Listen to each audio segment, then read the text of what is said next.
Welcome. My name is Idris Kamoga and I am happy to have you. Well, we are ending September. I think the biggest question here that we must ask ourselves as tourism business entrepreneurs, what have you done? What have you been able to conclude on around this month? Then ask yourself another question. What do you intend to do in the upcoming month of October? You could jump on a marketing strategy, you could jump on a training strategy, you could jump on a management strategy, you could jump on a partnership strategy. There are so many things that you can probably think about. We always say, and we'll continue to re-echo, that around this time, speed doesn't matter. What matters, are you stepping forward? And we want to encourage that culture to all our, our viewers, that if you're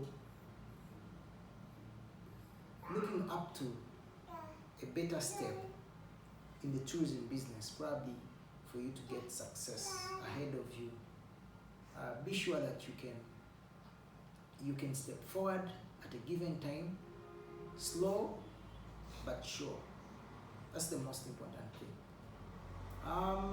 Of course, there are a number of things that we would love to get on, but we are here to probably touch through September and probably jump on a relevant topic that would want to give you some key takeaways. As we get down to the year 2025, I think I have seen on social media, even on email, on Uganda Tourism Board made a list of companies, these are tour operators whose license were revoked, and we want to look at what probably takes us or takes any tour operator to that level, and we want to have a topic, to wrap that in a topic, why tourism business startups fail. Some have managed to celebrate their first year in business, second year, or even up to 5 years. And there are those that have even had 10 years, of operations. But the big question is, why would they fail? We'll come back to that. As you all know, in Uganda, we are ahead of the political season. We want to pray that this our tourism plate, doesn't get, affected. Of course, there will be some negative impacts here and there, but we hope that it doesn't. Our tourism plate doesn't get broken. Right? That's the most important thing. That we pray for peace. We pray for a seamless political season all through January, where we are going to have the new president being elected for the country, so that tourism runs seamlessly, remains open, to avoid any stampede. All right, so our big task now is to look at why tourism startups fail. You see, and why I'm bringing this is, to what extent would someone's license be, cancelled? Of course, there are some issues. I think, to me, the biggest one, and I will also bring it in the order of why startups fail, in as far as tourism is concerned. Majority of them, there are about 18 or 19 or 20 companies, you see, majority of them are facing poor financial discipline. You see, now, with poor financial discipline, of course, things like failure to budget well, failure to make sales projection, failure to even predict sales, this is very key. So What happens with poor financial discipline? Of course, you can anticipate cash flow. That in the next month, I'm going to get bookings, I'm going to make money, and things doesn't work out like that. And all of a sudden, clients have sent you money, and then you dispose of the large sum of money to something else. Now, something else may not necessarily be your private business, but you can even do a huge investment in your company, acquiring a company asset. Probably think of a car, think of land, think of marketing. You go to hybrid shows, that you have not, when you have not projected your future financial position as a company. And of course, when clients send you money, say $30,000 US, and then you engage, a failure to have that financial projection ahead, then you engage into acquiring company assets. You can even invest in marketing. You go to probably, let me say, Essence of Luxury Travel, whatever show, and you spend a lot of money. In other words, poor financial discipline has really killed entrepreneurship in as far as tourism is concerned. So, be very vigilant, because whenever clients pay money upfront, 6 months, 8 months, or even 1 year, then the onus should be on you, who is the leader of the company, to see that your financial projections, or does not, your company activities, whatever you're trying to do, does not impact negatively on the financial position of the company, especially when you have clients that paid in advance. And the thing is, it's never your money anyway. It is client money. It remains client's money. This is when you see they come, and when time comes and they have to come for a holiday, and then you start fidgeting around. You either sell off property that you actually bought using their money. So the solution here is, one, at the beginning of the year, or at the beginning of every period of time that you think of, have a budget. Set out a budget so that you can not impulsively either buy company assets or attend marketing activities. Then if you probably misusing the funds, then that should stop for your personal gains or personal activities. The funds that you receive should help you in company activities, and especially what remains as revenue. So poor financial discipline has, and majority of them are around that. People have been jailed, people have been imprisoned, people can't pay hotels, people can't pay permits, people can't pay literally anything. Why? It's all because you receive the money, you probably took it to your personal activities. Not only that, we're still saying that shouldn't be a reason, but you could have also poorly projected, and you invested this amount of money in your company activities, like marketing, like securing company assets. So to me, I feel that is one key takeaway, that has affected tourism business startups, and thus they have failed. Of course, we've got regulatory compliance, things like local laws and failure to meet industry standards. You see, I've always told people, be compliant with all local laws. I think the biggest thing here we're looking at, are you paying your taxes in time? That's the most important thing. You see, we've got taxes like value-added tax, we've got income tax, we've got NSSF, we've got pay for your employees. All these are within the local laws. You see, because it's mandatory, right? So be compliant. Then meeting industry standards is very important. I think the entire world has got industry standards, at least that is must meet, as a tour operator, as an industry player. That is very key. So be able to meet all that, but compliance is very key, right? If you're not compliant, you're going to have a very big issue. You see, at one given day, you'll have to close, because first of all, you're not respecting the governing laws. You're not following the minimum standards of the industry. And you've seen, this is why startups are failing.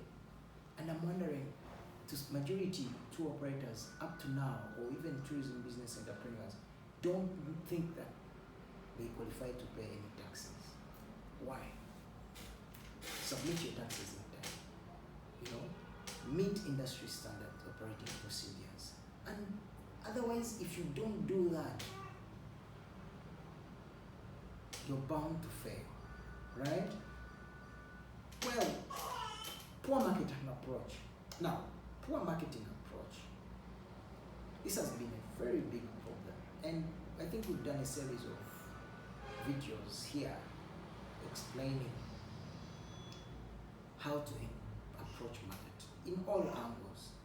And I've always asked people that whenever you think of any business, before you come up and say, I'm going to do this and that, think of who is that target market or the target audience that you want. List down the problems of that targeted group that you're looking at. You see, I've told you there are companies that only and only bring ladies on safaris. But guess what? Do you think there are no men? And the purchasing power for men is higher than for the women. You see? So, but this company, I'm sure they looked at special niche, why women. They answered all problems that a woman will face, and they are addressing them. So if you can look at the right target audience. But I've always told you that majority of startups, first of all, you come, you start, you're selling as many destinations. You're selling Southern Africa, you're selling Malawi, you're selling Kenya, Tanzania, Rwanda, Zimbabwe, Egypt, name it. You see? And you don't have the resources to market all through, because the market is so huge for you. So what are we looking at? Look at a particular niche. It is going to help you optimize your resources, right?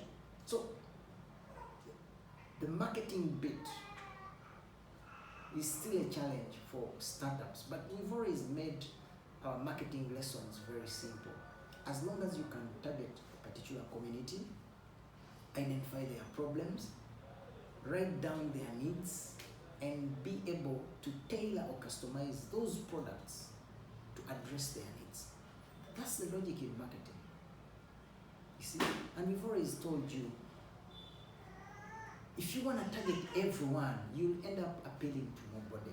You see? So, market approach. Most of you come with poor strategies, no partnerships. You see? In tour operations where we look at working with agents, this is a strategy. Agents will support you. Agents are people that link you to source markets. And this is something that you must go on with, right? So think about that. Then our fourth point here would be, of course, know product knowledge. I've always told you product knowledge is very key. Not only to startups, but also to everyone, right?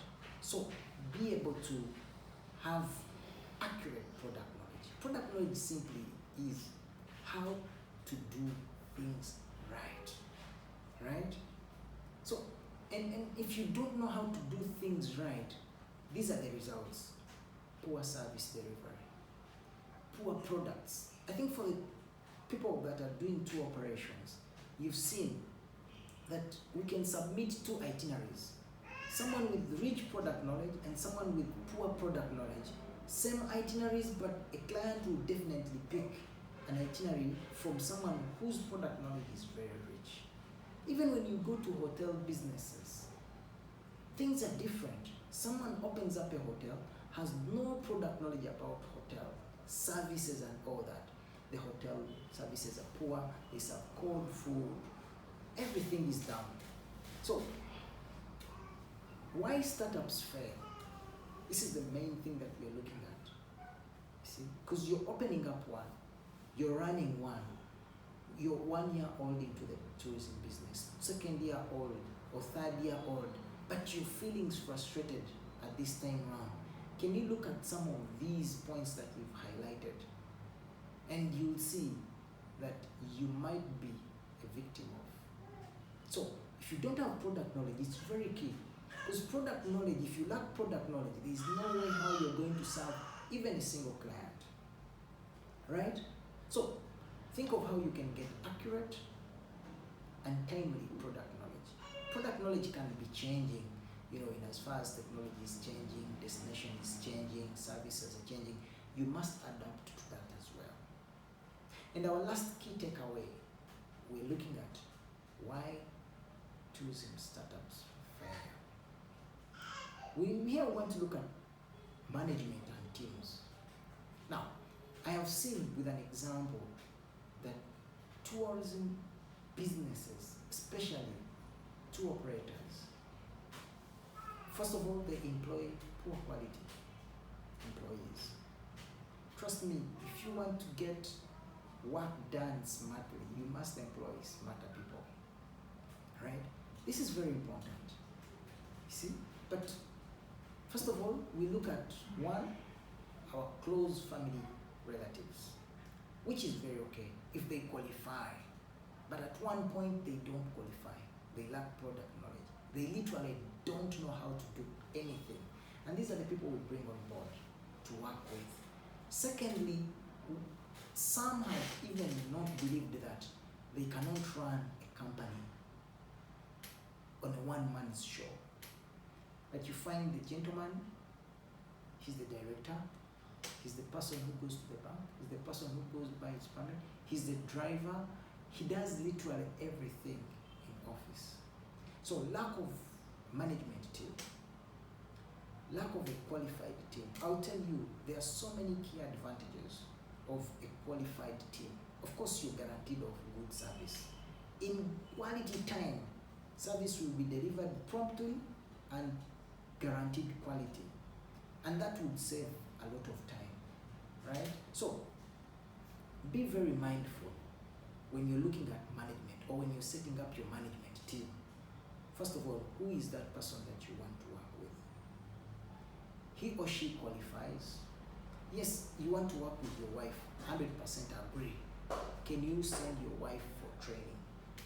But startups fail because of poor management, poor leadership skills. You see, you are the boss, we agree. You are the leader, so you should lead by example. You see, you shouldn't be arrogant. You should have perfect communication skills. You should have respect to everyone. Your ethics, your integrity must be top notch, right? But when you do a reflection about yourself, ask yourself, who am I? Am I a good leader? Am I leading a very good team? I wouldn't say you should have a bigger team. I think in one of our videos that we've done before, we've talked about a small team for a tour operator, where we highlighted the finance team, sales lead, operations manager, reservations manager, 4 to 5 people. As you grow, then you can think of, getting a general manager, you can get a managing director, you can think of fleet manager, you can think of executive assistants, etc., etc., depending on the volume of work that probably comes into office. See, you can even have up to 20 people. But the big question here is, why startups fail? It's because we fail to find the right team to work with us. I disagree 100% that you as the owner, you should work with nobody.